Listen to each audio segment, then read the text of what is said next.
Join us every Sunday on Voice of the People, Reminiscence, Legacies that Leads the Way, Stories that Lives on.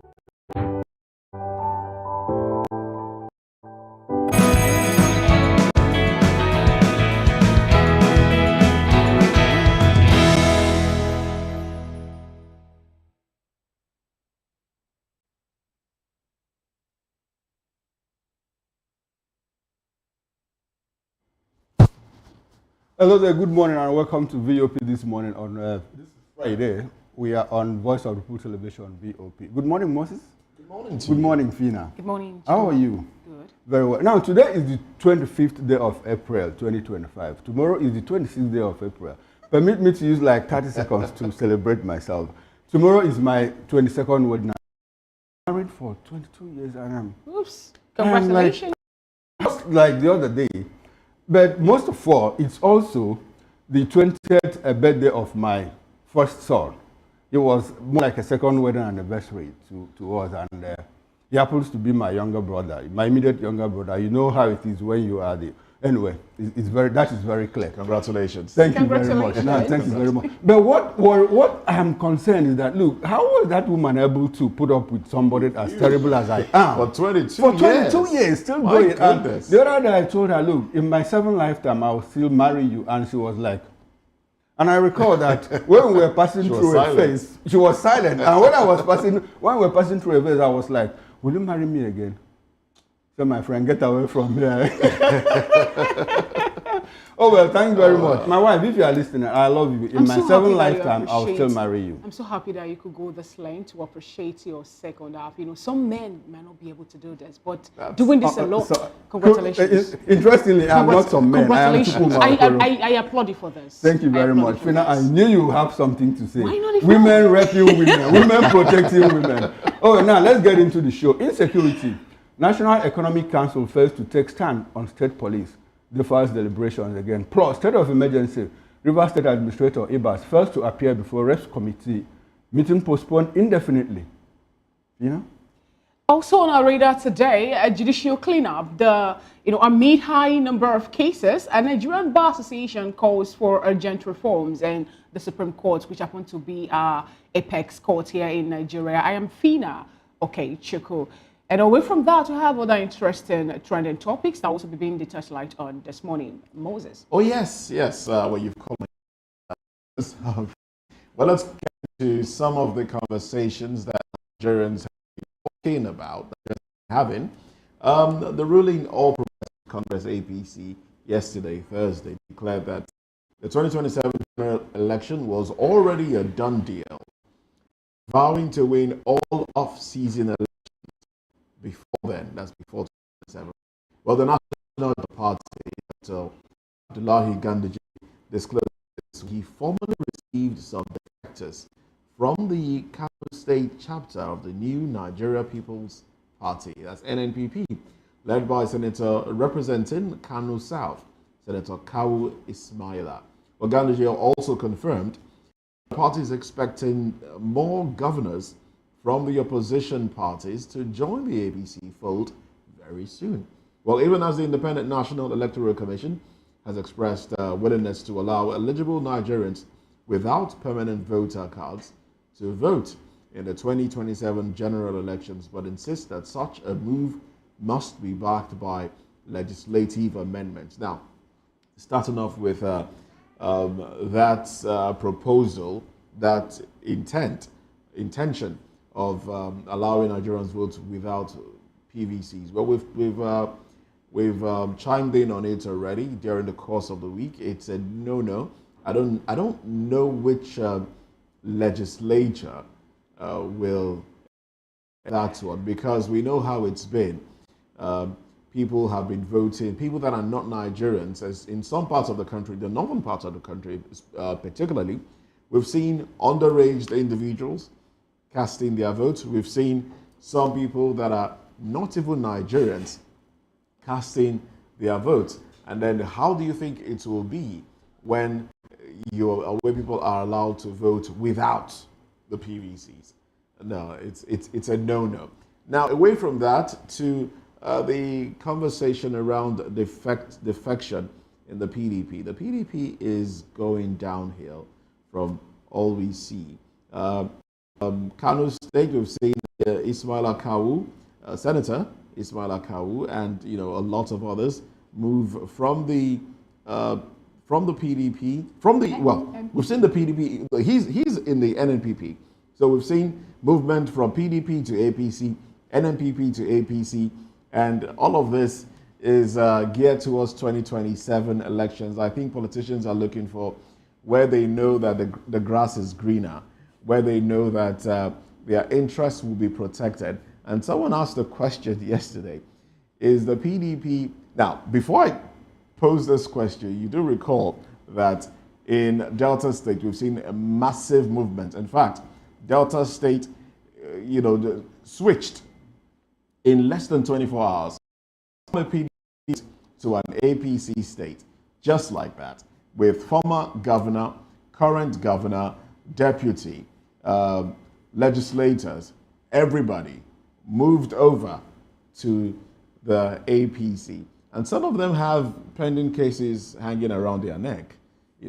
Okowa has some allegations, some cases hanging around his neck. And so the question has been, is the APC a party for alleged criminals? I use that word alleged very loosely. Is the APC a party for criminals, for alleged, people that have sucked the nation dry and then they go to the party, they go to the APC? Will they be allowed to, do whatever it is up until another party comes and pushes APC out of office? But anyway, Nigeria is heading towards a one-party state. Some have said it's not possible, but we've seen all these things play out, and we know that more governors, and it's also out there that more governors will defect to the APC. And someone said something, says those that will defect are not even as much as those that will remain to weaken the PDP. Now, it's not just the PDP. We're talking NNPP. We're also talking other political parties in Nigeria. Will there be a measure that will unseat the APC come 2027? Well, we'll wait to see. But interesting times in the political space in Nigeria. Very interesting time. We are passing through very interesting times. But first of all, the issue about the INEC coming out to say, look, people can vote, or making a proposal that people will vote without their PVC. I've read through that report again, so let's be very clear. What INEC is actually saying is about the proposal they made like some few months ago that, look, like Moses, you and I had a discussion yesterday. The thing is about, if you lost your PVC, you can actually go print another one and then present it to Ibas. Not that you just walk into a polling booth without PVC and now vote. That is what INEC is talking about. I read through that report. They are saying that they are going to present it before the National Assembly, for National Assembly to say, look, we okay this or we don't approve of this, so that you already understand that we're having problem with the Ibas machine. So if you now follow this track, you might just compound it. So when people say it's a no-no, like you said, I think that's actually what they mean. Now that said, the issue of more governors defecting, we saw what happened the other day. That was on Wednesday in Delta State, yes, where the PDP moved itself from the PDP and dumped themselves. Nobody moved them, they dumped themselves in the APC. And somewhere in the South, to be very precise, the governor of Akwa Ibom State, while flagging off the Akwa Ibom axis of the Lagos-Calabar Coastal Highway, said, look, President Bola Ahmed Tinubu, you deserve a second term. In fact, I endorse you. You are going for a second term, and I'm going to support you. A few days after that, in Ikotekbene, at a town hall meeting, he said, the people of Akwa Ibom, we are going to tell you what to do. We will tell you what to do in the coming days. But for this government of President Bola Ahmed Tinubu, we are supporting him, and we are going to support him. So what does that tell you? Understand the direction. From the South with the president, we all know what happened. Tradables, compromises, and all of that, so that you'll be able to come back to office. Where is that headed to? So when the national chairman of APC, Alaji, Ganduje comes out to say, look, we are going to see more governors defect. I think he's saying that from the position of knowledge, from the position of strength, because he knows it's going to happen. More of them would defect. So when people say that we are making a gradual descent to one-party state, I think you don't need to travel far to see all of that. But will Nigerians fold their hands, sit idly by, and watch that happen? That is the big question. We have seen problem within the APC. There is problem within the Labour Party.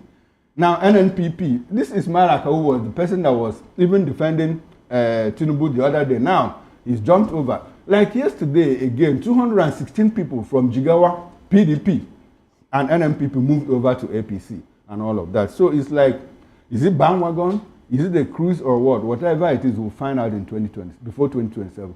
Even in Osun State, there are speculations that there's a possible movement from the PDP to the APC. Some have said, look, that the governor, they don't want an entertaining governor. They want a governor that will work. That the PDP has become a laughingstock, according to them, in Osun State. So if we see movement in Osun State and movement in some other places, then what are we talking about? And recall that like 6 months ago, Ben Carlos said, you recall what Ben Carlos said? Listen, I want to produce the next governor of Abia State in APC. And we hear that some people are already, Oti left APC to Labour Party. Yes. And with all these things, all the brouhaha, all the bedlam happening within Labour Party, now what tells you that he cannot go back to the APC? I mean, if the road is properly aligned. I'm not saying that he will, but look, if Ben Carlo, number 6, like he likes to call himself, number 6 is saying, look, Abia State must produce an APC governor in the next dispensation. If you put all these things together, you'll be able to know the direction that we are headed. Is it a good direction? It is Nigerians that will answer that question. All right, my take on this, I'll first of all start by answering the alleged question that Moses asked about if a particular political party in Nigeria is now a den of criminals, allegedly also. I also point out that we've not heard or seen a particular, or maybe a politician who have been fingered in one thing or the other, join that particular party, and this case is still mentioned. Yes, I will say that also openly. And also, if you take it back again to when a particular man from PDP cross-carpeted to APC to be their national chairman, his sins were also forgiven, and we can keep on counting and counting, even when some persons come up to defend the fact that someone that we saw stuffing dollars in his agbada in his babariga, it's more like getting more like a handshake from the Chinese people that went to visit him. That speaks a lot. It speaks volume about the ideology of a particular party in this nation. And when you watch people make statements like the 2027 election is a done deal, one want to ask on what premises are these statements being made? Is it that they now have a platform, or they have already, someone said something about them having a way to play their cards in the 2027 election, and it will turn out to be in their favor. I'm talking about the favor of APC. We can recall what happened during the 2023 election, how during the presidential election is when we're having issues with the network transmission of results and all that. And I think around 4 a.m. or 3:30 to 4 a.m. we have the chairman of the INEC, that's the election umpire in Nigeria, come up to tell Nigerians the outcome of the 2023 election, even before they could break and all that. So now, on the path of how credible the 2027 election is, I think we'll have to let that be for INEC to decide. I don't really believe that a particular political party will wake up and say that they have the results already on their table. You don't know what is happening in the camp of the opposition, for crying out loud. You have other political bigwigs in Nigeria, apart from those who are cross-carpeted because they want their sins to be forgiven, or those who are cross-carpeted because they think they don't have what it takes again to stay alone in a particular political party and win the election there. We know that we have other Nigerians who are credible enough, who have what it takes to rule this nation. If the likes of Peter Gregory Obi could, without a structure, remember they said the Labour Party in 2023 doesn't have a structure, could move or push the number of votes he got during the election in 2023. My dear, I don't see anything happening differently in 2027. It's not about the people who cross-carpet or who move over to the party. It's about the result that they're going to yield. And on the part of PVC by INEC and all that, for me, I would say that some persons are being disenfranchised, casting their vote because of the fact that they don't have voters, permanent voters card, and you know the rigorous stress in picking your permanent voters card. If you want to change the information on it, how far it's going to take you and all that. But I think the legislations or the legislators are there to know if this amendment will be carried out or not before the 2027 election. I was looking forward to hearing from INEC to say that we'll conduct a more, will I say, a modern way of election in 2027, not telling us something about PVC and Well, all that. it's not. I will not agree that the outcome of 2027 will be decided by INEC. Whether or not INEC does whatever it's expected to do, the outcome is dependent on Nigerians. It will now be Nigerians against the Tinubu administration. Will Nigerians want Tinubu administration to continue in office in 2027? Now, it may not be Uhuru for APC, even if all the states in Nigeria defect to the APC. It may not be Uhuru because Nigerians ultimately will have to come out to vote. And if Nigerians decide that, look, we will vote regardless of whatever, we will come out and cast our votes. If Nigerians say, look, it's not going to be, they already know who will be there, so let's not even bother. No, if we, push that mindset, if we jettison that mindset and come out to vote, then the voice of the people will be heard. Well, voice of the people will be heard. I think I understand where Fina is coming from. Fina is talking about institutional mechanisms. Exactly. Institutional mechanisms, because you and I have voted before. We can vote again and make a difference. And make a difference. That is the point. I'm Let's make a difference. If you cast your vote, ensure that you stand there and your vote is counted. It happened sometime in Kano State. We did it in Kano State before now when Shakaru was the governor of the state. People marched to INEC office via mats. They were lying down before the INEC office until that election, then the result of it was declared. We can still do it anyway. We can still do it again in 2027. All right, then. Now, let's take one more trending story. The leadership of the People's Democratic Party, PDP, has reacted to Wednesday's defection of Governor Sharif Oborevwori and Ifeanyi Okowa to the All Progressives Congress. The acting national chairman of the party, Omar Damagum, said that the fate of the PDP is still in the hands of God. Speaking during the presentation of certificate of return to the party's governorship candidate in the forthcoming Anambra State election, Damagum said God will help the PDP to scale through the situation, stating that the defection of governors from PDP to the ruling party will not determine the outcome of 2027 general election. Damagum called on members and supporters of the party to remain steadfast. We now see a situation where the party leadership has handed over the party structure to the hands of God. They have more like resigned their faith to God, not even on themselves. So apparently they have lost it. They don't know what else to do again. It's like you are inside your house and the building is crumbling on you and you don't have anything to do. That is what I take it to be. And unfortunately, the Damagum himself that is talking is not even helping matters. Because this Man Friday, Wike, is one of the principal characters within the PDP that has caused the problem within the PDP. Is he supposed to still be the national chairman? No. The answer is no. He shouldn't be. I don't know how they got around it through the courts and extended his tenure. And that is what is causing the problem. So when he does this, it's more like he's crying wolf because he's helping, apparently, in decimating what is left of the PDP. So when people say these things, it goes back to the issue of Nigeria's descent to one-party state. Is it going to happen? You have people in the corridors of authority helping this to happen, and they are the ones crying, more like crying wolf. So what is that supposed to tell us? So it also points to the fact that we'll see more of these defections if the PDP cannot even halt it by saying, let's do an introspection and see how we can rescue this party. Like now is resignation to fate. Unfortunately, that is what it has become for the PDP. Oh, yes. Oh, well, quite unfortunate, I must say, handing it over to God. Well, we hear that Atiku Abubakar, Saraki, Abukola Saraki, and a few others are coming together to revive the PDP. Well, let's see how that works out because, I mean, like I said earlier, let me just reiterate.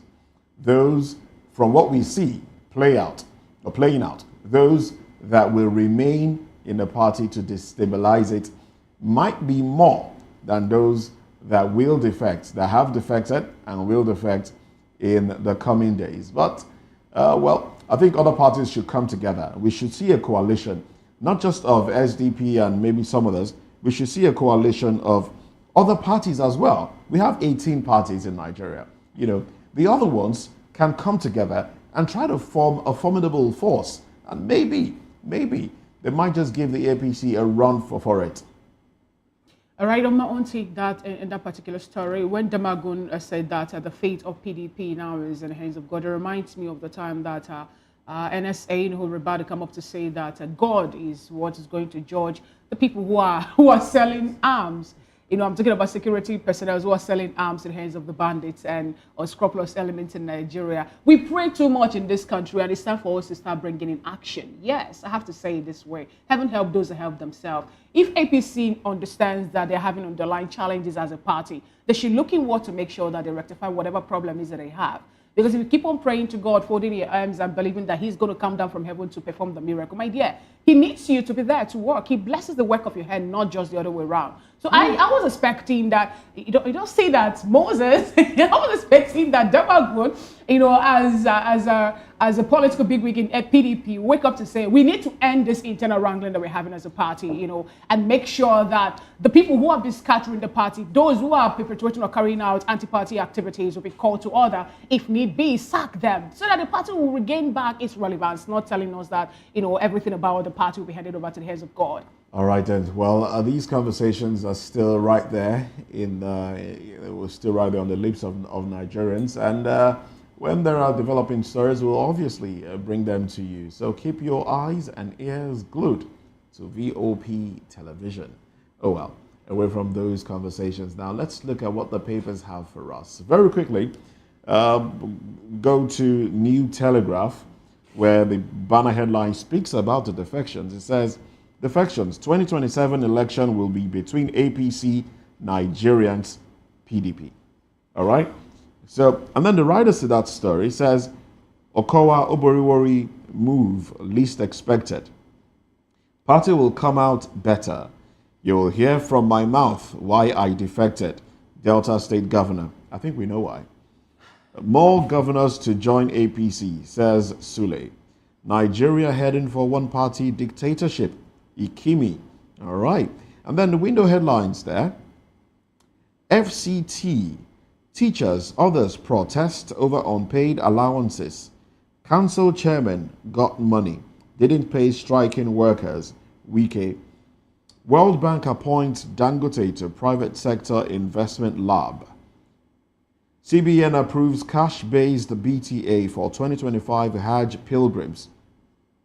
And we also have FGOK's new textile development board, $90 billion agri-business plan. That's on page 7. And then some of the headlines on top there, we have IMF asks Nigeria, others to widen tax net, remove trade barriers.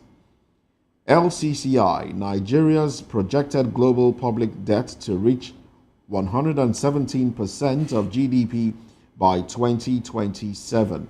And NEC, Insecurity. NEC defers state police debate, focuses on security challenges, agriculture. Riders, Rivers administrator attends first meeting, skips reps panel. Governors, military push for tech-driven solutions to killings. Pope Francis' coffin to be sealed in Rite this evening as world leaders head to Rome. And the bottom strip there, microplastics may contribute to clogged arteries. Study. All right then. Well, these are the headlines on the cover page of the New Telegraph. Up next is the First News. And on the cover page of the First News newspaper today, beside the masthead, 2027, step aside, your government has failed. Hakeem Baba Ahmed to Tinubu. 7 DSS officers, 2 others arrested for killing policeman in Delta. Gunmen abduct Catholic priest in Kaduna midnight raid. Over 11 million Nigerians living with diabetes, experts raise alarm in Kano. So on me, Obi must return to PDP to avoid another defeat. Then the banner headline reads, Rich in all, poor in people. World Bank slams Nigeria's economic fragility. 11 million more Nigerians to sink into poverty in 2027. Poverty worsening as oil revenues fail to lift the masses. Other African countries progressing faster, says report. EFCC obtains arrest warrant for 6 CBEX promoter over $1 billion fraud. Forensic audit on NNPC underway. That's coming from ADUD. The bottom strip headline, NAS calls for mandatory drug tests for politicians. Those are the stories on the cover page of the First News newspaper. Let's quickly run through the Nigerian Tribune with the window headlines. Alleged $1 billion fraud. Court permits EFCC to arrest, detain 6 over CBEX. Military killed 1,770 terrorists, arrested 3,073 in 3 years across northwest states. That's coming from the Chief of Defense Staff. LP crisis. Again, Abure calls out OT Obi for misinterpreting Supreme Court judgment. Now, the big story, 2027 won't be decided by number of governors. That's coming from the PDP. With the riders, Damagum shrugs off Delta mass defection, says Obi garnered millions of votes without a state governor. No cause for alarm. We will reposition party, Saraki. Presidency mocks Atiku, says political future now bleak. Ikimi berates APC slide to personal interest. Forum won't surrender to plot of one-party coalition. Now, most stories. Rivers, again, Ibas absent at Reps panel. Gunmen abduct 14 passengers in Benue. Q1 2025, UBA profit rises by 30.65% to 204 billion naira. That's huge. Now, despite worsening insecurity, NEC again defers talks on state policing. Council approves $90 billion agribusiness, livestock development. River Solar Administrator attend council meeting. I think that's the first time. Lagos is investors' delight. That's coming from Shangwolu. And that's all from the Nigerian Tribune newspaper. And then up next on, taking a quick peep on the cover page of the National Dailies is the Daily Independent newspaper. And the window headlines are, APC expecting more governors soon. 2027 is a done deal, Ganduje. Uncertainty in oil prices will impact Nigeria, IMF. The banner headline, despite rising insecurity, NEC again shuns discussion on state police. Right after that, OK's a new Texas board targets $90 billion by 2035 with livestock plan. Reps walk out in disappointment as Ibas shuns summons. PDP describes Obereveri defection as sad, unfortunate. Right after that, in veiled reference to the book, says he can't outplay God. 2027, governors joining APC won't distract us. Atiku led a coalition. Nimet workers suspend strike after FG's intervention. Another board headline on the cover page of the Daily Independent, farmers lose over 20 billion naira to tomato pest outbreak in 2 months. Skyrocketing prices leave Nigerians struggling. The bottom strip headline, armed headers abduct 19 passengers in Benue. And those are the stories you see on the cover page of the Daily Independent today. All right, but join us later at 10 o'clock where we'll go in depth into these stories from the cover pages of the dailies on newspaper review. All right, now let's look at insecurity. We'll take a break. When we come back, we'll be focusing on how NEC fails to stand on state police, defers deliberation again. Let's talk about this when we come back. Join us again.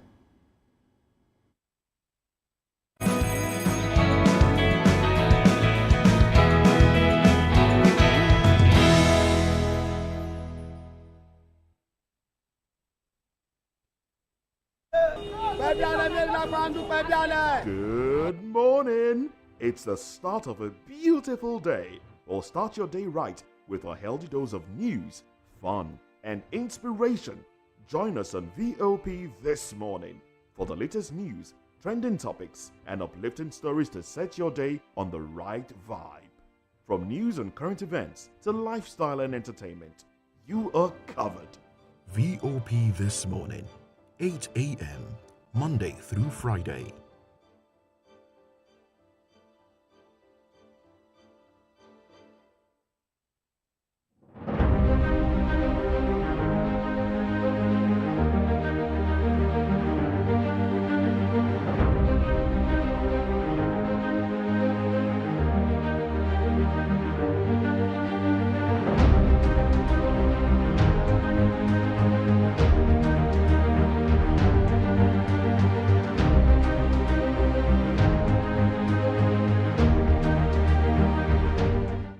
Step into a world where stories unfold, secrets unravel, and dreams come alive.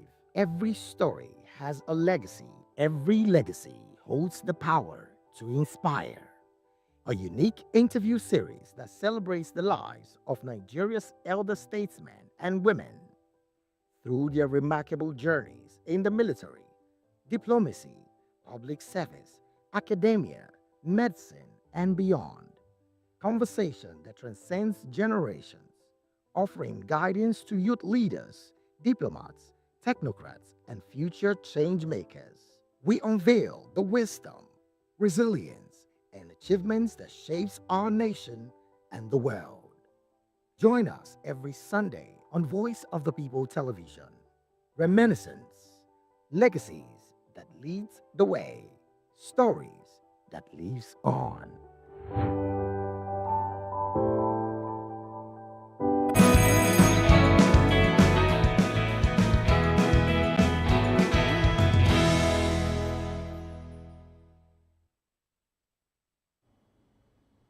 All right, thanks for staying with us. And if you are just joining us, this is VOP This Morning on Voice of the People Television. As the nation grapples with insecurity, there are fresh indications which emerged on Thursday that the federal and state governments remain undecided on the contentious issue of state policing. Well, this development came as the National Economic Council, that is NEC, chaired by Vice President Kashim Shettima, sidestepped any deliberation on the matter during its meeting at the presidential villa. Although governors in attendance observed a minute's silence for victims of the recent deadly attacks in Benue, Plateau, and Kwara states, where nearly 200 lives were lost. Bayelsa State Governor Doye Ediri confirmed that the state policing did not feature on the next agenda. It will be recalled that NEC, under Vice President Kashim Shettima's leadership, had previously assured that the final resolution of the matter will be reached upon reconvening. While Kaduna State Governor Obasani had earlier declared that all 36 states were favorably disposed to the establishment of state police, he assured the public that the council will issue a definitive pronouncement once it reconvened. And now they reconvened and they had to sidestep that decision that is critical, that is crucial to the insecurity that is plaguing this nation. Oh, well, we are joined in the studio in Lagos here, where we are broadcasting from by Mr. Lawal Ekundayo. Mr. Ekundayo is a political affairs analyst as well as a farmer. He's a teacher and educationist, all rolled into one. Good morning, Mr. Ekundayo. Good morning. Okay, good to have you on the show. All right, we also have Barrister Asim Adams. Barrister Adams is a lawyer, social affairs, and political commentator. He joins us from our Port Harcourt outstation. Good morning to you, Barrister Asim Adams. Good morning to you. Good morning to Nigerians. Good morning. Can you hear me? Yes, good morning. I can hear you. Good Mute morning. your mic so that we can get your audio feed. We also have Professor Ademola Ojo Emmanuel. He's a Nigerian-British professor, a pastor and author. He's also the Nigerian professor of cybersecurity and information technology management. Good morning to you, Professor Ojo. Okay. Good morning, Professor. Can you hear me? Professor, can you unmute your mic so that we can get your audio? Okay, while he is doing that, we also have Mr. Emeka Nwokocha. Mr. Emeka Nwokocha is a journalist as well as public affairs commentator. He joins us from Asaba. Good morning to you, Mr. Nwokocha. Yeah, good morning. Can you hear me loud and clear? Very well, very well. Good morning and good to see you. I've been having serious network glitch over here. Okay, but I can get your audio very well. Okay, I'm lucky it has come up. All right then. Now let's start with the guest in the studio here, Mr. Kunda. Mr. Kunda, you know the issue surrounding the state police. A lot of Nigerians have said, look, the best way to travel in fighting insecurity is to ensure that, look, the state governors are given authority to police their states because their designation is the chief security officer of their state. The primary responsibility, the primary duty of government is to protect life and property of citizens. And if the governors don't have the clear authority, to do this, how do you designate them chief security officers of their states? And this administration, even when the president was on the outside during the military regime, he was very vocal, in saying, look, what we need in this country is state police so that states can take charge. And for the 8 years that APC was in government, we didn't hear anything about it. But when the president came in, he was able to work around it. And at a point, we heard that the 36 state governors had agreed to state policy, of which if they agree, they will now send a bill to the National Assembly to amend the Police Act so that they could devolve everything to state police and all of that. But for the second time, the issue didn't get a mention in NEC. And if you consider everything that has happened in the past 2 weeks, where more than 200 people were slaughtered in cold blood in parts of the Middle Belt, we are not even talking about what's going on in the Southwest and the Southeast. Yet, the governors convened and discussed other issues. They observed a minute silence for those that were killed. They discussed every other issue and sidestepped the issue of state police. Mr. Ekundayo, what were they discussing in that NEC meeting? What did they discuss? That they couldn't prioritize the lives of people, that they couldn't discuss the issue of state police. I know you weren't part of the NEC meeting, but are you able to tell us the value of a Nigerian life before the leadership that we have today? I believe when you send your reps to represent you, because the governors are also representing the people. So when you send your reps to represent you, such as the governor, in meetings like that, and they come back with something so necessary, at the priority, state policing, state police, and then it's not even part of the agenda, according to what some governors were saying, that they didn't even put it as part of the agenda. Then what did they go there to discuss? Because when there is no security, how do you do anything? You can't. Yeah, you see, in marketplaces, when they say some hoodlums are coming with weapons, everybody disappear from their market. They run away from their store and abandon everything. To see how necessary security is, how so important, and yet it is not discussed. Then what did they discuss? What did they discuss? They are very, very disappointing. All right. Okay. Sorry, Mr. Ekunda, you know that the police is an essential instrument of state control in any part of the world. Mm-hmm. If you're able to control the police because of law enforcement, you're able to control the state wholesome.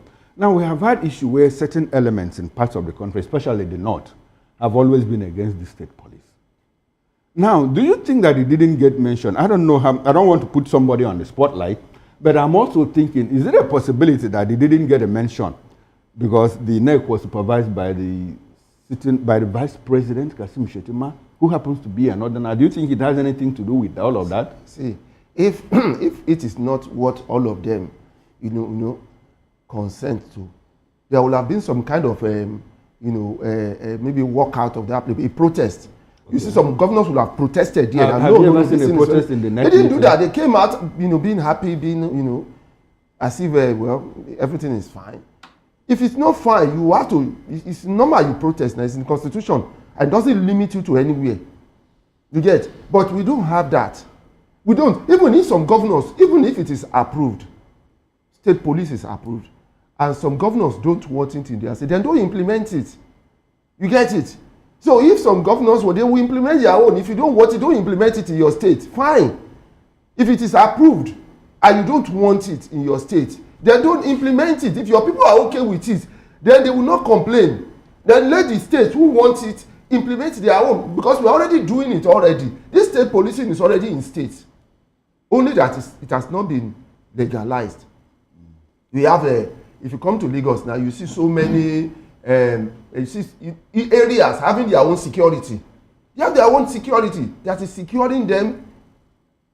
You see, if you look at Amotekun, look at it's even in the north, you have it. So it's already in existence. It's just that it has not been, made official. Yes, official. Right, that's the only thing. Okay, thank you very much, Lawal Ekundayo, for your take there. Well, let's move this to our virtual guest now. I do believe that we can bring Barrister Asim Adams into this conversation. Barrister, good morning to you.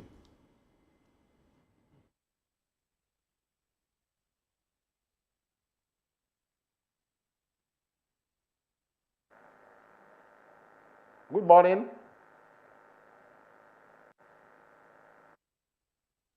This morning, I hope you can hear me. And I also hope that I'll be able to hear you when you start reacting. But Barrister, are you any surprised that the issue of state police was not discussed during the National Executive Council meeting? Seeing that when the president came into Nigeria after his 18-day sojourn in Europe, the president basically had a meeting with the service chiefs. You know, he had a meeting with them, closed-door meeting. I'm not privy to the conversations that they had during the meeting. And afterwards, you know, do you think that this administration is seeing a need for state policing, or has this just been pushed further down the road? Well, I think many of us are getting this whole thing wrong, in my own opinion, because I was not privy to the agenda of the National Executive meeting. But if I'm to say, or hazard a guess, the president came and had a meeting with the service chiefs, and the next meeting held. What they should be discussing right now is, first of all, how to quell, the security instances in Plateau and Benue, as the case may be. Thereafter, we can talk about state police, because state police is not there yet. State police is like a proposal, and I know that about 20 governors out of the 36, have consented, to a state police system. So it's still a debate that is ongoing. It's not going to be automatic. Even if the NEC had discussed, it was not going to be implemented today or tomorrow. So I believe the reason why they had to shift it and concentrate on issue of curbing incessant, security, cautions, and what is happening in Benue, Plateau, and Kogi State, as I heard. The question that should bother ourselves right now is that how do we tackle, these incursions?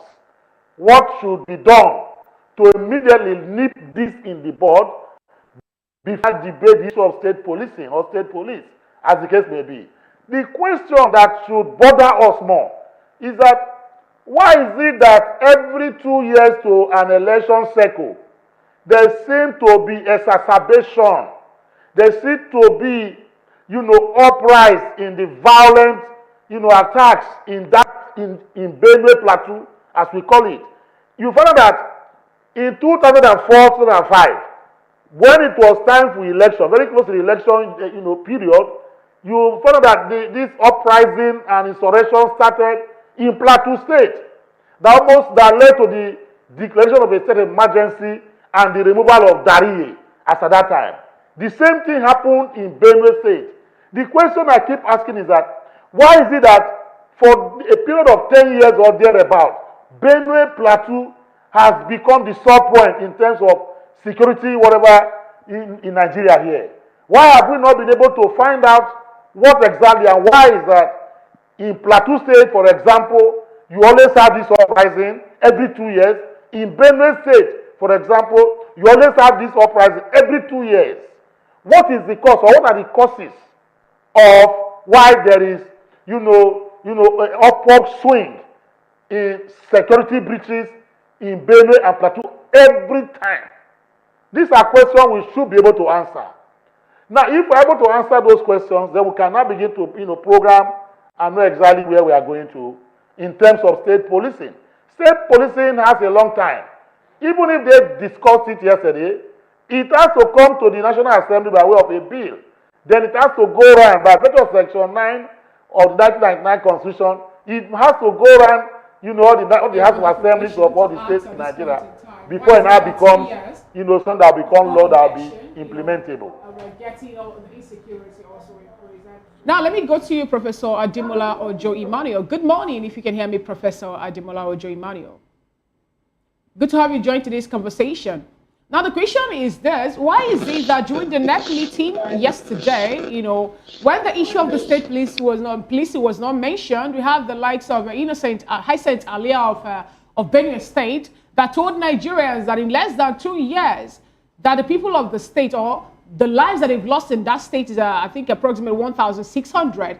And yet, he couldn't make mention of state policing or, how to mitigate the issue of killing in his state during the NEC meeting. Also, we heard from one of the governors there that it wasn't part of the agenda, but the whole NEC could swiftly move over to talk about how they are going to, okay the Textile Board targeting $90 billion. My colleague in the studio asked a question of what value or how much value does the political elite, I'm talking about the people that were elected to represent us, what value do they place on lives of Nigerians? Thank you very much. Can you hear me? Yeah, I can hear you. Go ahead. Thank you for having me. I think, in my own opinion, we have passed the stage of speaking about it, talking about it. I strongly believe the argument has been made. And it is now time for implementation to come on with enough sufficient working effective policy in the area of localized policing. Some of the contributors to this discussion said one or two things. I just want to add one or two things from perspective of AI and cyber security.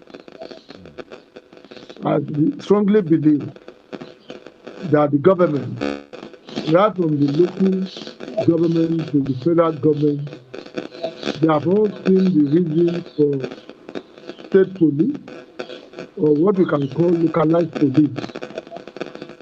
The nature of our insecurity, for example, is locally driven, to the extent that you don't even know people behind the insecurity if it is not locally managed. So if the governor of Benue State or other governors, for one reason or the other, very silent about state policing now or localized policing, my view is that they are working behind the scenes and trying to work out the right strategy, especially in the area of getting people involved, community engagement, tailor policing, knowing that the federal policing system is highly overstretched. There's nearly insecurity, corruption within the system, and everything that surrounds them is propagating insecurity instead of working it out. When you say that they are working behind the scene, Professor Ademola Ojo Emmanuel, you recall that during the time of Samuel Otham as governor of Benue State, they have some vigilante groups that were in power to help, especially when it gets to their hinterland. But there was a call that were disarmed, and before this happening, the first massacre in the state happened. And from the information we're getting, according to what Nuhu Ribadu, the NSA, told Nigerians, that most of the weapons that these unscrupulous elements, I'm talking about the terrorists now and the bandits, what they're using in attacking villages are sophisticated weapons. Now, how do you think a sitting governor, or how do you think a governor can single-handedly, be able to acquire the arms to give to the people that he's going to work with on the ground or background for them to be able to have a marching force to these security or to these terrorist groups? Do you think the governor have what it takes to procure arms for the people of the state to be able to ward off those elements in the state? Thank you. That's a very good question. You see, when you are talking about policing, you are talking about strengthening the local people to be resilient. That's just a fundamental value. The more the community is resilient, the more they can eliminate insecurity. So the governors, they don't have excuse anyway, as I have been arguing, that if you can be giving governors security votes, why can't governor now decide to give traditional rulers some percentage of the security vote in order to engage with the community so that the community can be more resilient. So the government, they have what it takes. After all, they always receive education in form of their security vote or whatever. They just need to begin to be more proactive, more strategical. They have what it takes. Okay. The issue of holding arms or doing this or doing that, in the digital age, you have more to do to empower the community, going beyond the issue of holding arms or whatever. There are a lot of values they can add to help their community to be resilient. The argument is supposed to be around strengthening the resilience of the local people, and the government, they have power to do that. One, the problem they are having is that they are not touch-based. Most of the governors, they are just capital city governors. They are not governors for the local government, for example. And the local government, the security initiative must start from individual people. Resilient. I remember some few years ago in our country, in our environment. All right then. In our environment, Okay. people with local intelligence, people know how to protect themselves. I'm sorry, Prof. I'm sorry to cut in at this moment. Prof, when you say that the governors are not using the security votes to mobilize the traditional rulers, you said that in one breath. And you're also talking about it is not an issue of arming the locals to protect themselves. What exactly do you want the monies given to the traditional rulers? What are they going to do with these monies? Talking about local intelligence here, you see, let me tell you something. Anybody perpetrating the traditional law, for example, they know everyone in their community. I'm talking about bottom-top approach to security here. It's become effective. You understand what I'm saying? Sorry, Professor, I don't understand that. The people that are killing fellow Nigerians, don't they have traditional rulers? Is it the traditional? So why shouldn't the traditional rulers call these people and ask them to surrender their arms? Now, let me tell you one question. Let me put something to you there. Do you want to tell me that the process of insecurity starts the day people were attacked? It's a process. It takes time. And the power that local intelligence, I'm talking about intelligence gathering here, I'm talking about digital age. Professor, we have intelligence provided by the communities. Look, we have information that this group of people are going to attack us in the next 2 or 3 days. And the intelligence communities go there and tell the people to calm down, that they are on top of the situation, that nothing will happen. 2 days after that, communities are raced down. What is the place of local intelligence in all of that? Thank you. You need to begin to link intelligence with resilience, community resilience. Now, if it's taking a long time for you to say people should begin to carry guns, I don't have a problem with that. I've been saying it. If you read some of my contribution in the national dailies and so on and so forth about security, I know that there's an element of politics going on by empowering people to carry guns. All right, then. Thank you very much.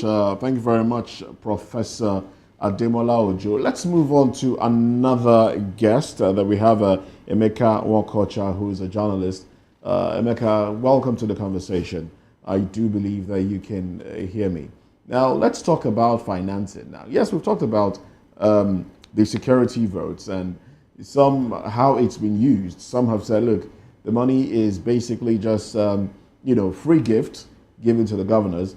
Daniel Bwala, alluded to the fact that governors just, give a paltry sum to certain institutions. They gave the police 20 million, they gave the army 20 million in their state, and then they keep the rest, and nobody's following up. Do you think financing is one of the reasons that the issue of state police was not discussed at the last NEC? Do you think financing is a problem, is an issue that has not been sorted?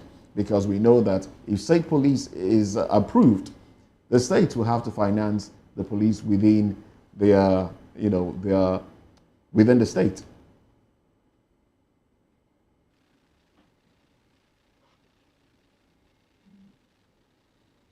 Well, we'd like for you to unmute your microphone so we can hear you.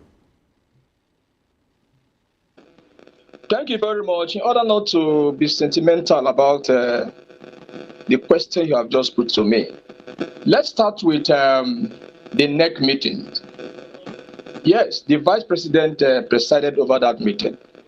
And incidentally and regrettably, the very, very core issue, which is the insecurity matter, was not discussed. It was not even raised. Now, the question, it appears we seem not to really understand the body language or the people or these guys running our affairs. The president is not there. The vice president is deputizing for him.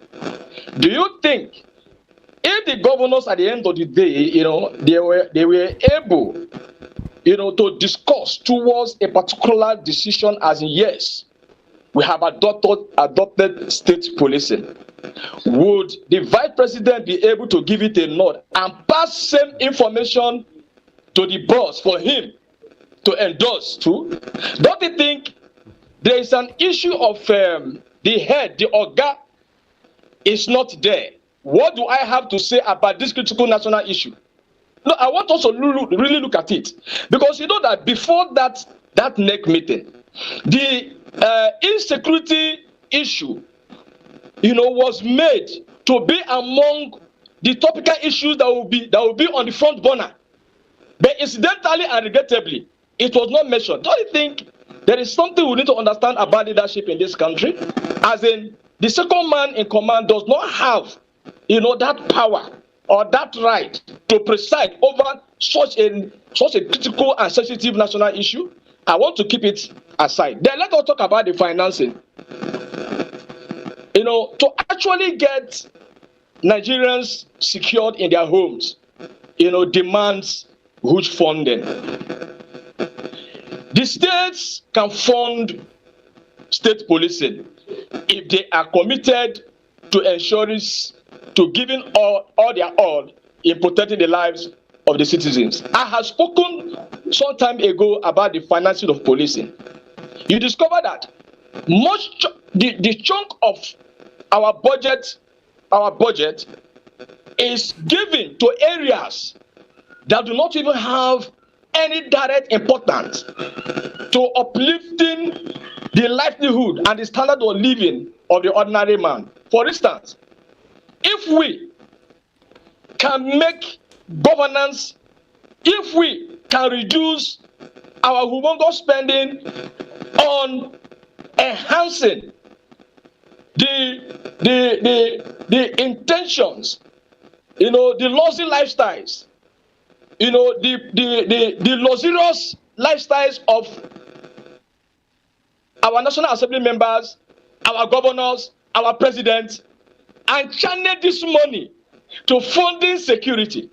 Because what stares us in the face is that our security architecture, from the military to the police to the paramilitary, they are all poorly funded. I don't need to say it here before we understand. They are poorly kitted. They are not poorly equipped. The necessary tools for them to work are not even there. And these things, you don't put the cat before the horse. Comrade Emeka Nwokocha, is it that we don't have the necessary armament to give to the people or the security operatives that we have, or is it that the persons at the helm of our affairs are kind of complicit about giving out this? Because we know we spend so much money also in procurement of armaments in Nigeria. We have a whole lot. We have sophisticated weapons. We have the Tucano jet that we purchased. We also have the APC, that's Armored Personnel Carrier. That, imagine sometime early this year or late last year, we saw how bandits, if I'm to use that word, how terrorists now, as the case may be, were making videos in that particular piece. That's a masterpiece on its own. The one that can withstand the lineman. We lost it to the hands of the unscrupulous elements. Is it that we don't have them? I'm talking about the equipment, the guns, the ammunitions, the armament alone for us to fight insecurity in Nigeria. So getting effective policing goes beyond the display of APCs, armored personnel carriers. For instance, are you telling me that our borders are properly policed? How do these insurgents infiltrate our territory? Do we have CCTV cameras? Do we have communication guidance? Do we have drones? Now, the question is this. The insecurity thing is not peculiar to Nigeria. In short, any country that tends to mismanage insecurity situations will have insecurity becoming a Herculean task. In countries today, we make reference to where your life is protected, you can enjoy your life fully, there's no threat. How are they getting it right? When you say, when you say that the security we need in Nigeria is beyond APC, and when during the defense, Matawale told Nigerians that each state, if for example, if you can have 5 APCs in Katsina State, that the issue of insecurity in that state will be forgotten. He went for that to talk about how we are going to, or how procuring, more sophisticated weapons will be able to help us in fighting insecurity. He made mention of APC and even drones to be used. But we know, or we've heard, for example, in Borno State in Zambiza, where the military went for an operation, we also know that they lost most of these sophisticated weapons to the hands of Boko Haram's insurgent groups. So is it the issue of buying or the issue of using the ones that we have already? I'm opportuned to have worked as a policeman in my early days in life. I will tell you in truth, policing goes beyond deployment of APCs. There's one thing we call intelligent gathering. Most times now, you deploy technology exhaustively to fill in the gaps. It is more than deploying men physically and asking them to man positions. No. Because the persons you are dealing with are highly intelligent. They play with these tools. So if their intelligence is more advanced than the ones you are deploying, you are going to have a problem. So how come is it that in Nigeria, for example, comrade, in Nigeria, the government of the nation can be able to gather intelligence, about how there will be breakdown law of order in River State when we cannot see any trace of it. And they were also able to gather intelligence in people who are sponsoring protests in Nigeria, but they were not able to gather enough intelligence on how to squash all these unscrupulous elements. What is really happening? What is lacking in the nation intelligence system? Recall that yesterday or 2 days ago, there was a meeting. We're talking about security chiefs now meeting, having a closed-door meeting with the president. And we've not heard that those who are being given the right to take care or protect lives of Nigerians, none of them has been sacked. Rather, it's just been giving them directive upon directives. What is really happening? Yeah, it is laughable. Now, I think we just have to put it this way. Where do they put their priority? Where does their priority lie? Where they put their priority is where they are putting all their strengths. So if they prioritize security, these things we are talking about now, it wouldn't be an issue. For instance, your constitution made it clear that the primary purpose of government is security and the welfare of the citizens. These two elements. In other words, any government that has failed to protect the Nigerians is as good as asking him to leave that office. Because this is a commitment. The oath you took on that day when you were being sworn in, you swore to Nigeria that you were going to protect the tenets of the constitution and ensure implement it to the letter. But when you have gone into the office, we are not expecting excuses. That is why governance is not meant for every Dick and Harry. Governance is meant for technocrats. Government is meant for patriotic individuals. Government is meant for people to have the initiative and they know how the commitment to drive it to ensure that you protect the interests of the citizens. But when that is totally lacking, that is exactly what you are saying. Where do they put their interests? That is the very to be honest, I would like us to continue this conversation, to stretch it a little bit. Because we know this is what Nigerians were waiting for the conversation around state policing. So, but we also know that we have to let Professor Ademola Ojo go right now, as he will be attending to other things. But so let's just stretch this a little bit. Professor Ademola Ojo. Oh, okay. Oh, well, thank you very much for your time. I was going to ask for your concluding thoughts so we could let you go, but we hear that we've lost connection to Professor Ojo already. Well, Well, still on. Well, we'll just move on to the next conversation now. The next conversation we'll be looking at the state of emergency in Rivers State, as the Rivers State Administrator Ibas they failed to appear before the reps committee set up, but instead he was seen at the NEC meeting. Well, let's talk about this when we come back from this break.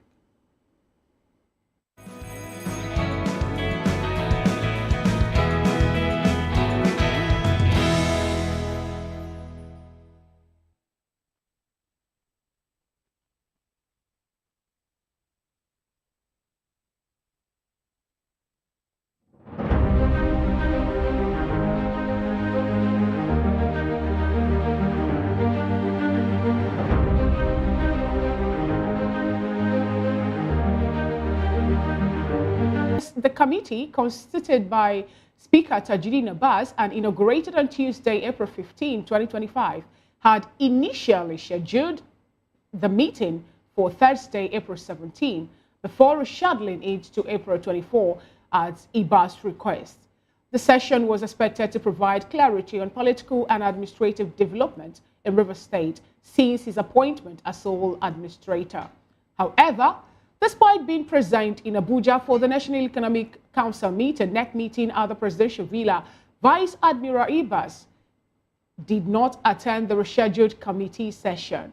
It remained unclear whether a formal invitation letter was sent to or acknowledged by the River State sole administrator, as the committee has not disclosed details regarding the communication process.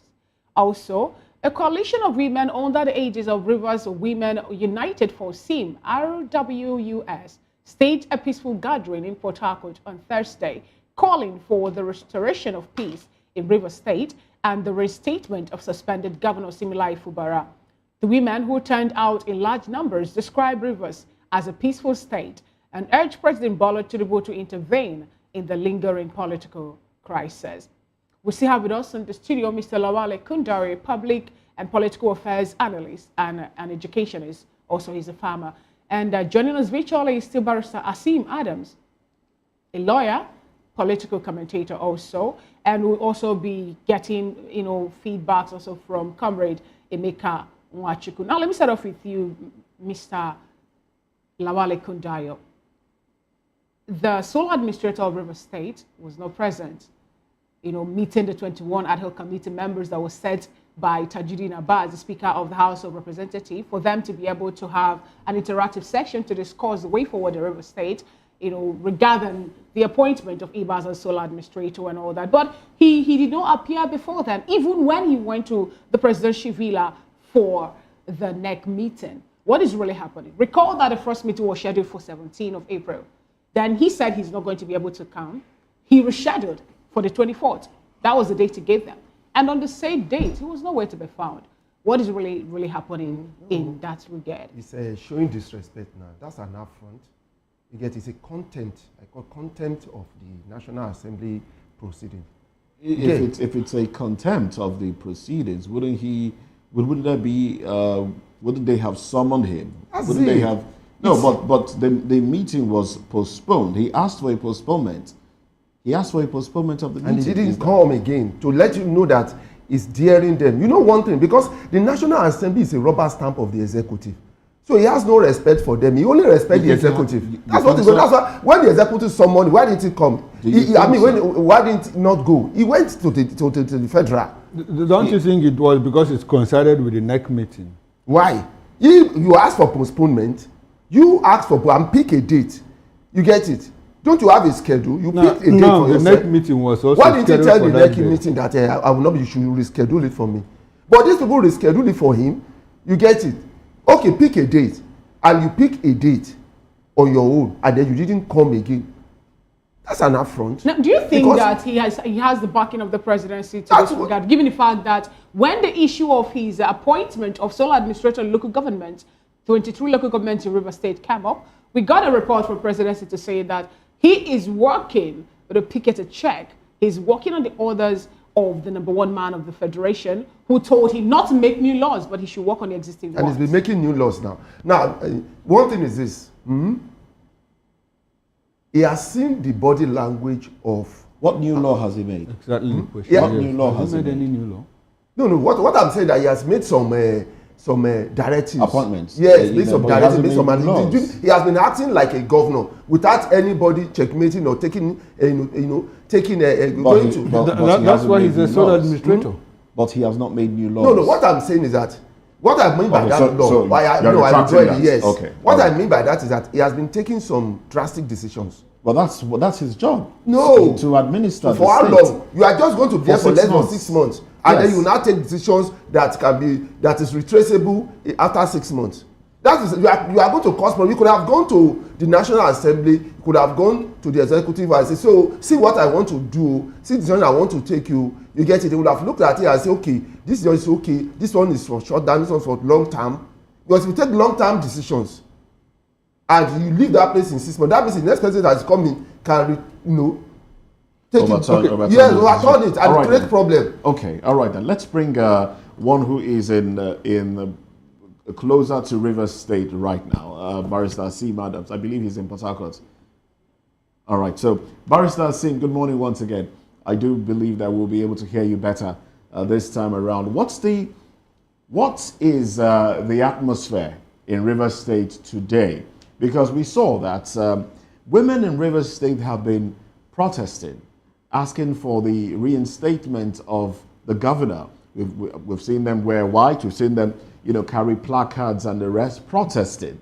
Do you think that will sway the president in any way to lift the suspension? Don't forget, we also saw the governor, Siminalayi Fubara, travel to meet the president in London. How would you assess the situation in the state currently?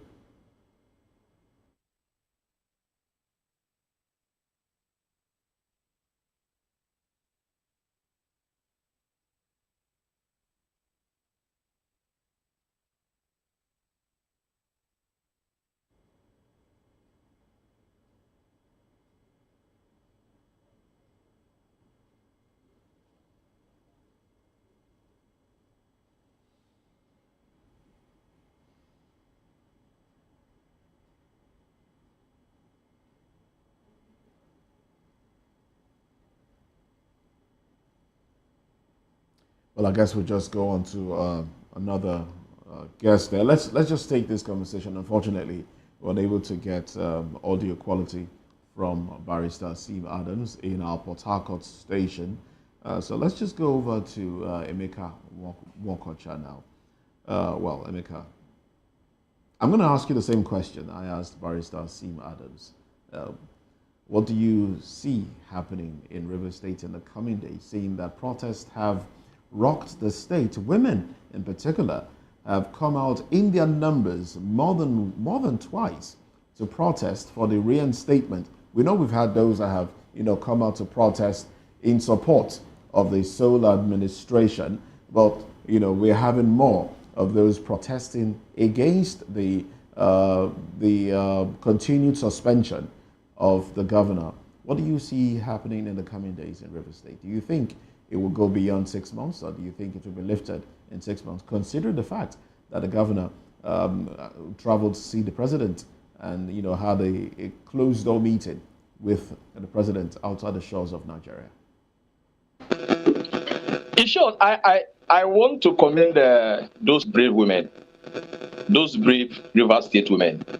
In short, they have set a very perfect precedent. I think I even expect the river people, not only river people, patriotic Nigerians, to have done that even before the women, took the first step. Because these women, for me, they understand what democracy is all about, and they know that Ibas got into that place by emergency. He is not a politician.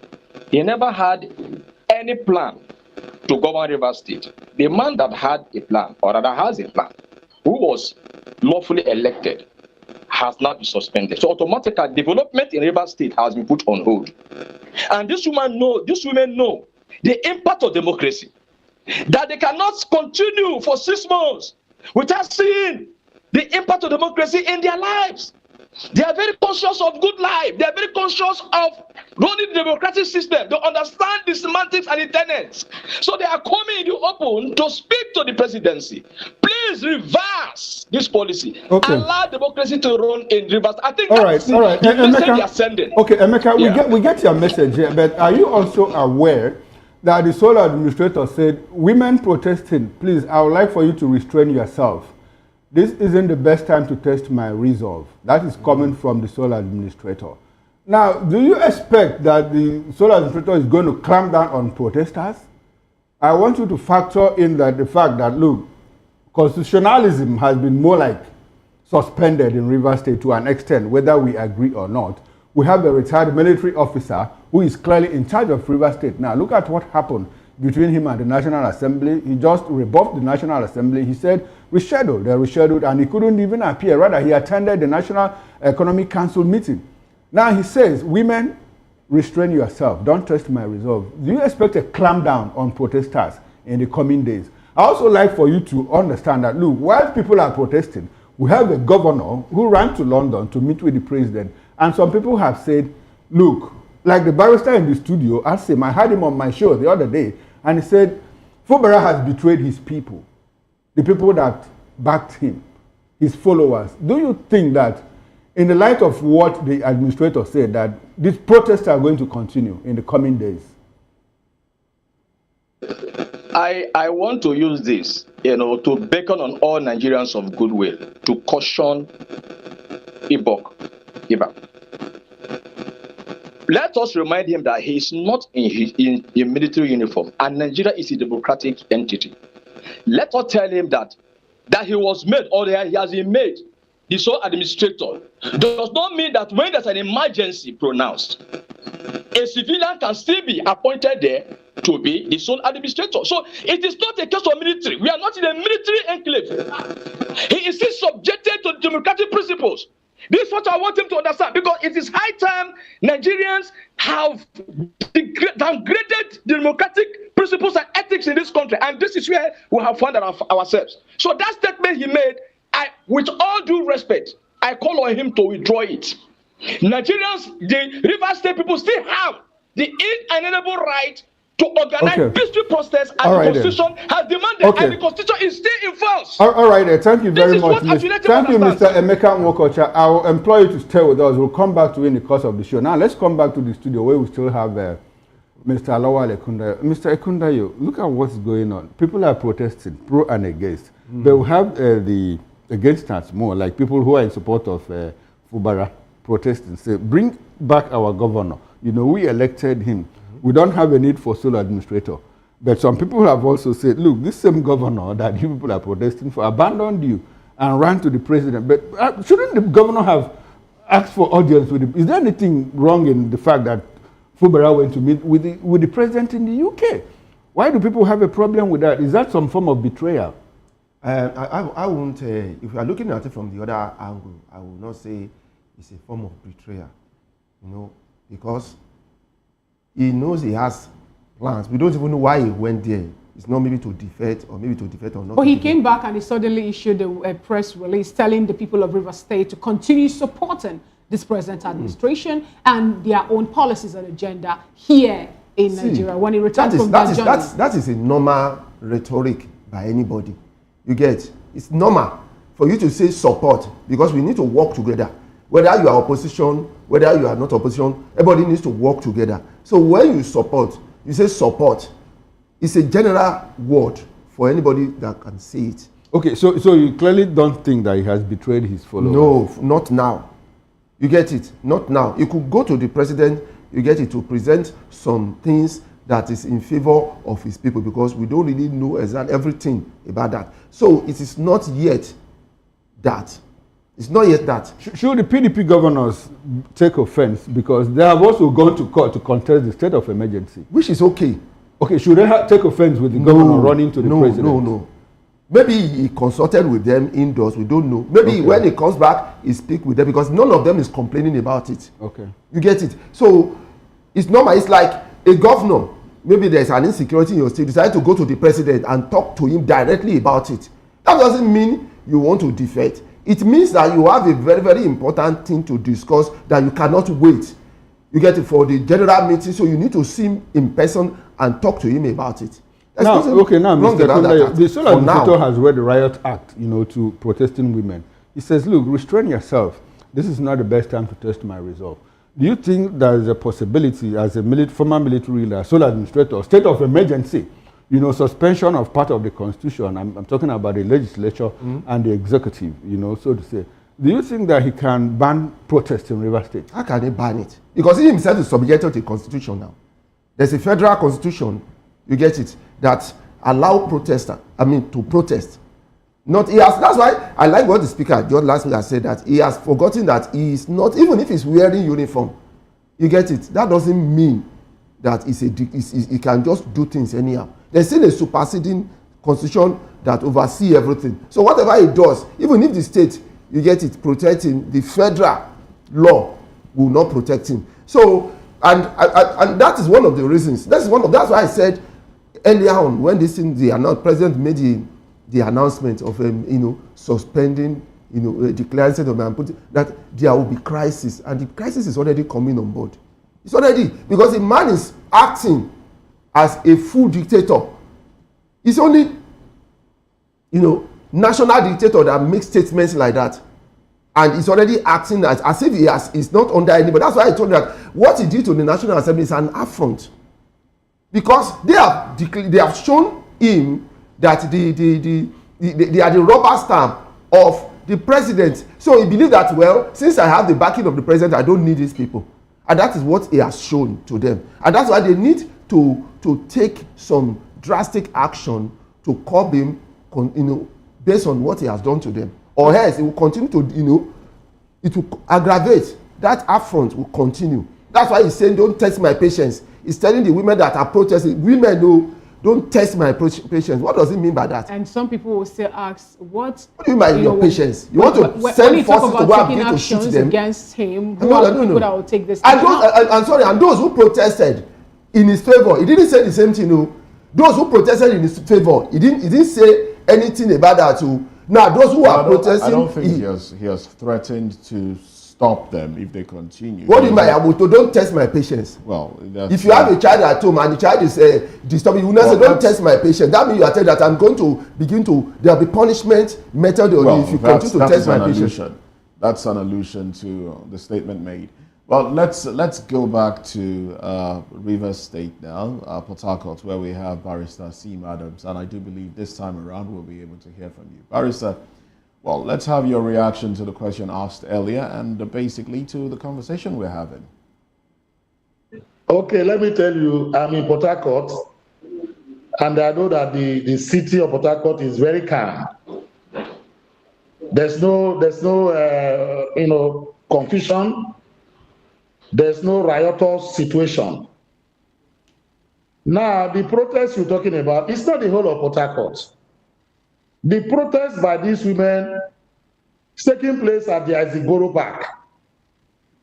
And we also have a protest that says that they approve of the sole administratorship in Rivers State. But the press people do not cover those that one. No, that has been reported. I mean, it was covered by the press and mentioned right here. I'm just trying to say, it's two ways. I'm giving you a situation report, Citre. So we have one for and the other against. And this protest is not the whole of Port Harcourt. I've been going about my business in Rivers State and Port Harcourt, especially since I came here. Now, the second one is the invitation. This is not the first time,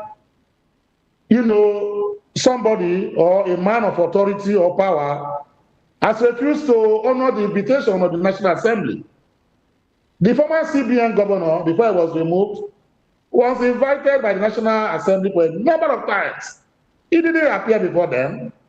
The NDDC chairman too was so we have litanies, convoy of this kind of situation. Now, that is to tell you how Nigerians regard, or how men in authority regard, the National Assembly of Nigeria. That is number two. The third one is this. Even when the sole administrator did not attend or heed the call of the National Assembly, what did the National Assembly do? They have the parameters, they have the powers to issue and whip him to line. Did they say anything about that? They have not said anything about it. So that is why I said that many of us are crying more than they believed. The fourth one is this. How come that the same day the National Executive Council meeting is holding is the same day the National Assembly is asking the sole admin to, see them? Will he share himself into two parts? These are things we have to cut some slack for him. The fifth one I want to say with due respect. Many people have been talking, but I've said this a number of times. Whether rightly or wrongly there's a state of emergency in Ibas State, it is the judicature that will determine that. And until and unless that is determined by the courts, the state of affairs remain that a sole administrator is in place.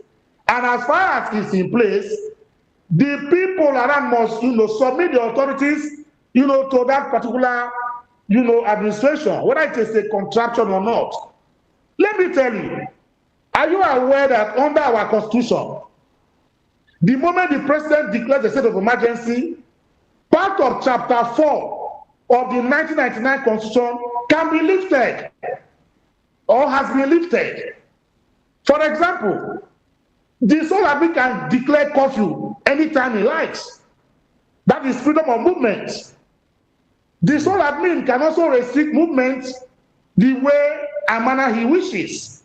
If he gets the directive from the president who sent him here and the National Assembly, he can do so, and he can do that without consultation with anybody other than these two institutions.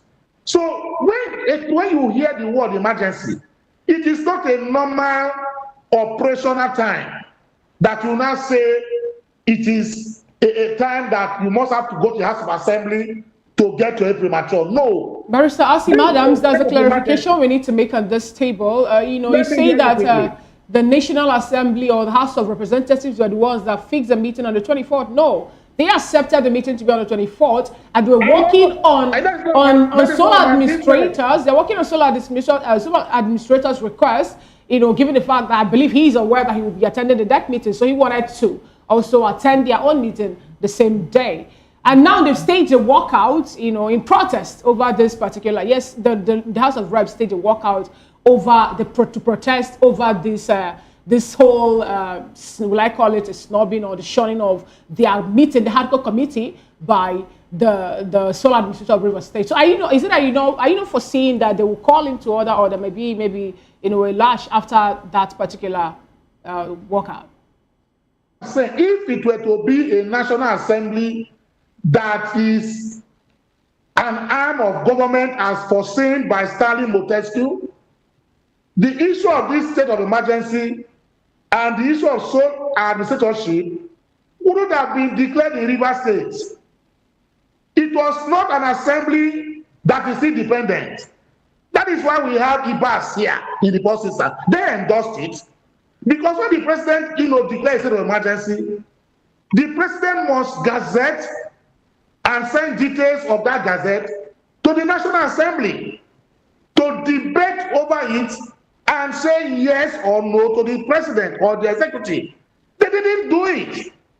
They endorsed, what the president did, and even the removal of a sitting governor that was elected like the president, and even the House of Assembly. So that's the National Assembly that endorsed tacitly an imposition of this illegal contraption unknown to the Constitution. Are you now saying that if the sole admin decide to disobey him, that I should cry over it? I will not cry over it, because we have seen that National Assembly to be an assemblage of a puppetry, of what I call the Gongon Medusa. They are puppets to the Gongon Medusa. I know it's the Gongon Medusa here. The Gongon Medusa is the president, is the executive arm of government. Otherwise, we shouldn't have even had the man in place in the first instance. The second one is this, I'm saying, how come that you issued an invite to a state, a sole admin, and he has flagrantly, arbitrarily, brazenly decided not to honor it and chose to go for the next meeting, in the same Abuja without even writing to you, and you sit down there looking at me, waiting for Godot to come without imposing sanctions on him, then it means that you don't know what you are doing.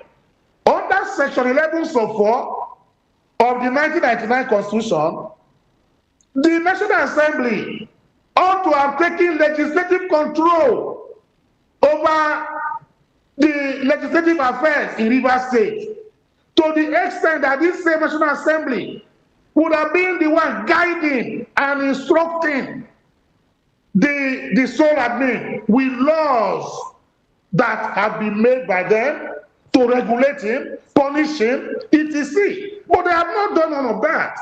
Section 1104 gives them the powers to do so, but they have not utilized that power. So what are we talking about? So the sole admin can come to Port Harcourt, and when they invite him tomorrow, he will tell them, give me a date for September, and they will just oblige him. Because if he does what he likes now with the National Assembly, and it's the same thing that we see the National Assembly as.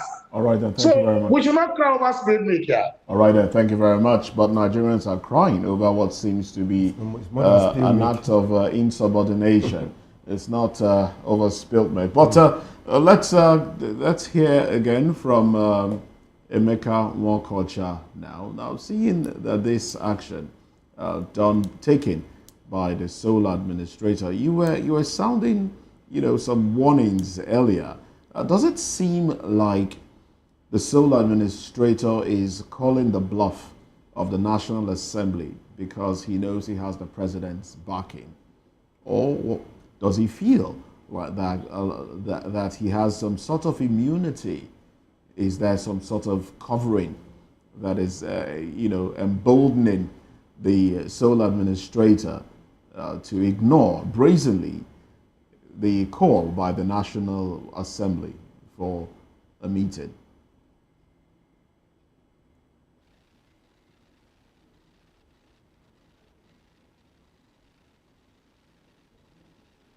Well, we can't hear you. We would like for you to unmute your microphone. In as much as I may not want to preempt the sole administrator, but his actions may not be unconnected to the lack of respect the Nigerian bourgeois, as I may call them, give to constituted authorities. The sole administrator had retired. So in other words, going by his age, he must have seen a lot about Nigeria and how our governance system is being run. I cannot imagine a man of that high caliber holding such a sensitive office that you were invited, if truly the invitation was thorough, and you would have the guts to disrespect that invitation. And that invitation...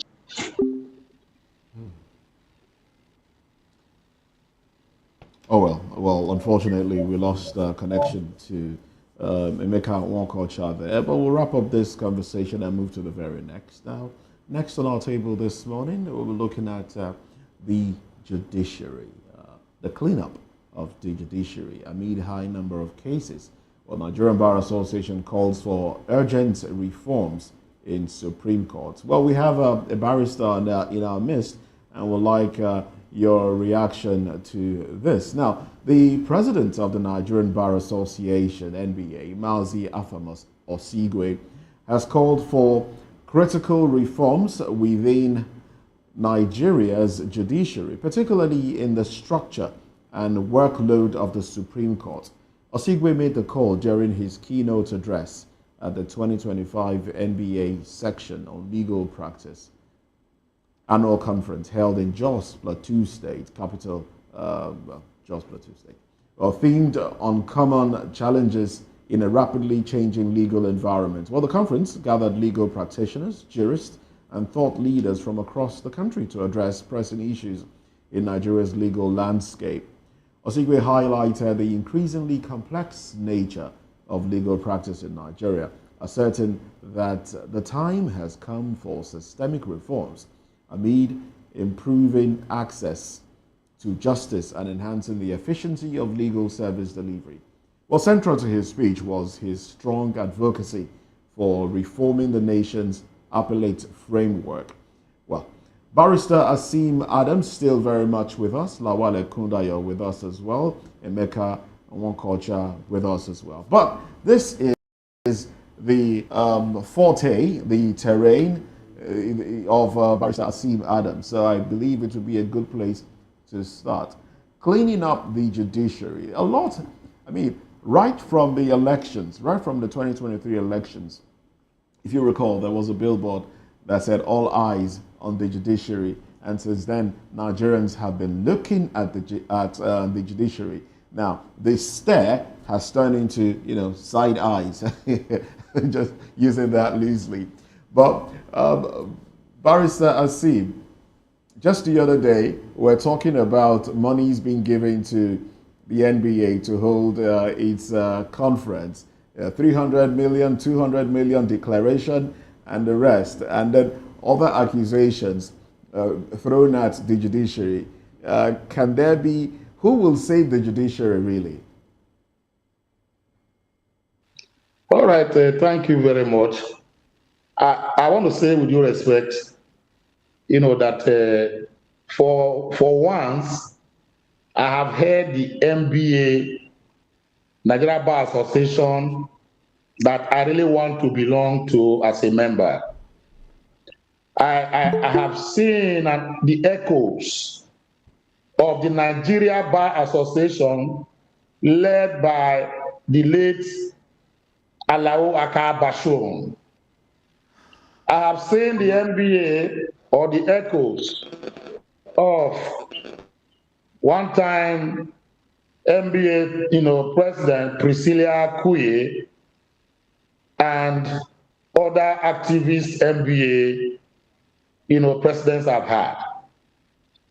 Not this particular NBA that always go cap in hand to beg for 300 million etc. and receive it, and in Nestorian braggadocio, they sit down and say they are not returning the money, even though they collected that money for a purpose of hosting in Port Harcourt. Now, as the case may be, the NBA needs to do a self.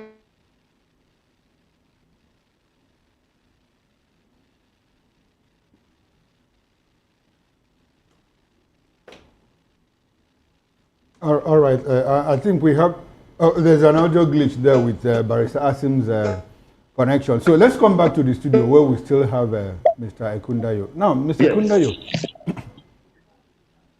Mr. Kundayo, yes. We are talking about legal reforms.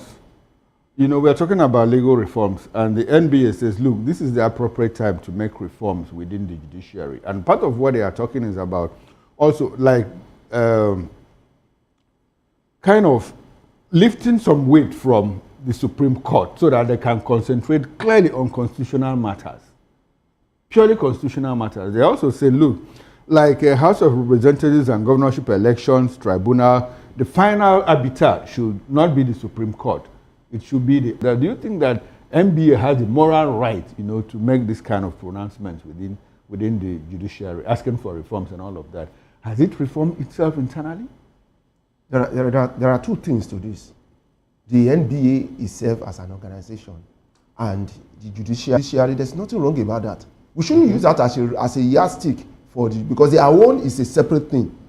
Now, we're talking about monies being collected. That is the issue of the executive, not the NBA itself.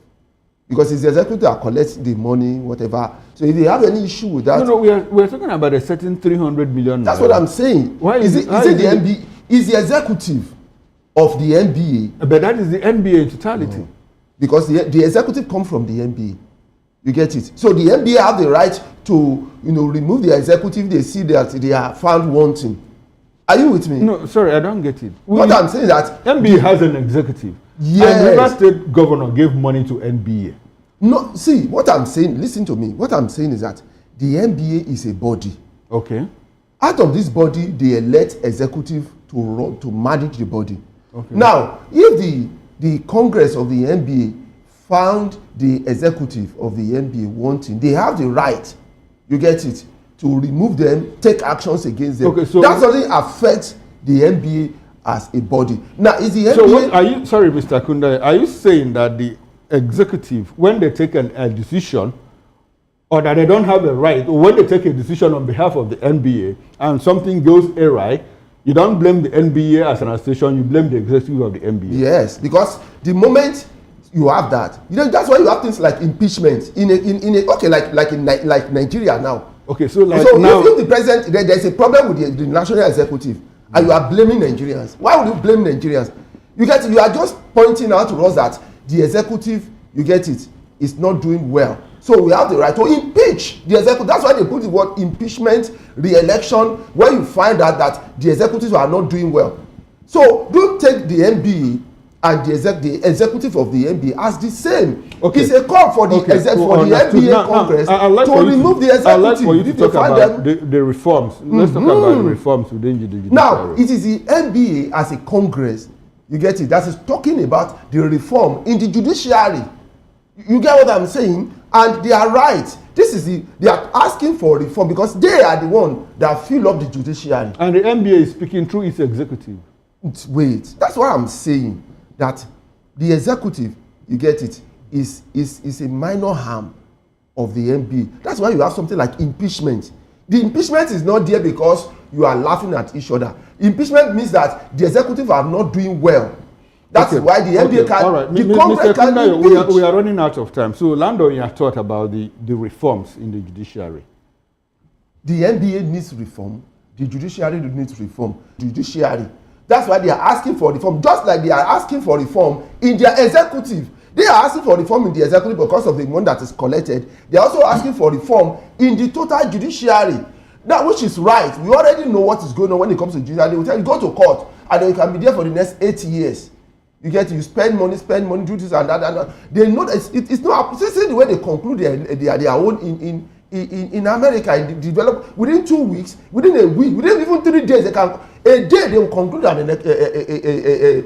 judgment. But in Nigeria, they will tell you go to court because they have the money, and you don't have that money. You get, and they stretch it to the level in which you eventually lose, not because you don't have a good case, but because you don't have the money to spend. So that's why they are asking for judiciary. The Supreme Court has so many cases they're supposed not to have.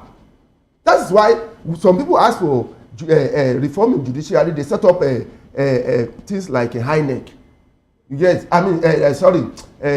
electoral panel, because of these things. That's why you see them breaking it down, to put less pressure on the normal court. And that's why they are still asking for more reform.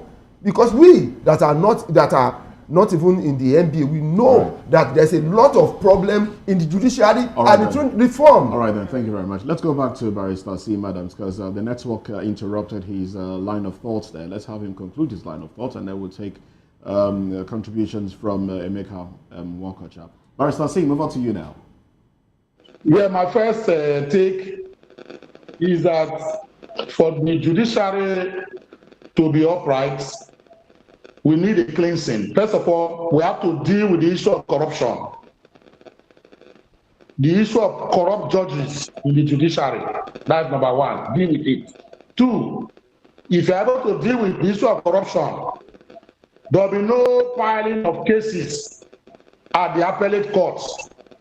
It is very difficult to file an appeal has been entered. It takes at least 1 year or 2 years for you to get a date for that appeal, depending on how you do your legwork inside the registry of courts. Because you have to pay some money, you have to bribe, let me use the word. For you to get a good early date for an appeal you have filed, you have to lobby.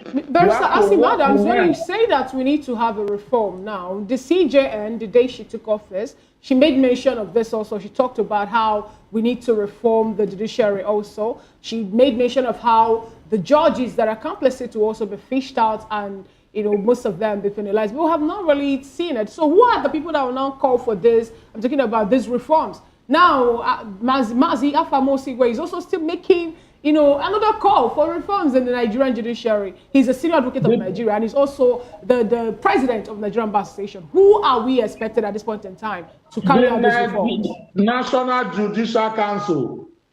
The National Judicial Council is responsible for regulation of the activities of all judges or members of the bench in Nigeria. And they are also responsible for punishment, suspension, sack, etc. of judicial, that is members of the bench, that is judges. Okay. All over Nigeria. All right. Barrister Adams, unfortunately, we are out of time. We need for you to give your concluding thoughts in 30 seconds so that we can get a response from the guests in Asaba. Quick one, sir. My concluding thought is that the judiciary need a holistic, reform, not just piecemeal. They should do a holistic reform for the judiciary. Deal with corruption in the judiciary. If you can deal with corruption in the judiciary, all of that things will follow suit. All right. That is just my take here. All right, then. Thank you very much. Now, to you, Mr. Emeka Nwokocha, we are talking about reforms within the judiciary. Quickly, do you think it is the right time to do that in Nigeria, given the fact that, look, we are having problems within the NBA, within the judiciary? We have justices that come out to say, look, we need reforms, and all of a sudden, they also leave office without making those reforms. Can we have your quick take on that, like in 45 seconds, if you can? Okay, Emeka, you need to unmute yourself so that we can get your audio. At this point in time, it is very, very late. So if they are coming up to say, okay, let's all do the needful, they have to do it very speedily. I don't want to begin to want to astray, what happens within the judicial sector. But it is obvious for every Nigerian that our judiciary needs cleansing. If our democracy must move and the judiciary is not upright, don't expect anything to move. All right. Because, okay. So all right. Thank you very much, they must do Mr. it timely, yes. Thank you very much, Mr. Emeka Nwokocha. Now, this is where we wrap up this conversation. We've been speaking with Mr. Emeka Nwokocha. He's a journalist and public affairs analyst. He joined us from Asaba in Delta State. We also had Barrister Asim Adams. He's a lawyer, social and political affairs commentator, who joined us from Port Harcourt. We also had Professor Emmanuel Ojo, who joined us virtually from, I think, from somewhere in Nigeria here. And in the studio here, we had Mr. Alawale Kundayo, political and public affairs analyst. Gentlemen, thanks for coming to VOP this morning. We appreciate your presence. Now, on behalf of the Darkroom staff and my colleagues here, Moses Humphrey and Fina Okechukwu, I am Chukwuma Okoro. Step back and join us on this Super Review, because Moses and I will be coming back at 10 o'clock for expanded Super Review. Join us again.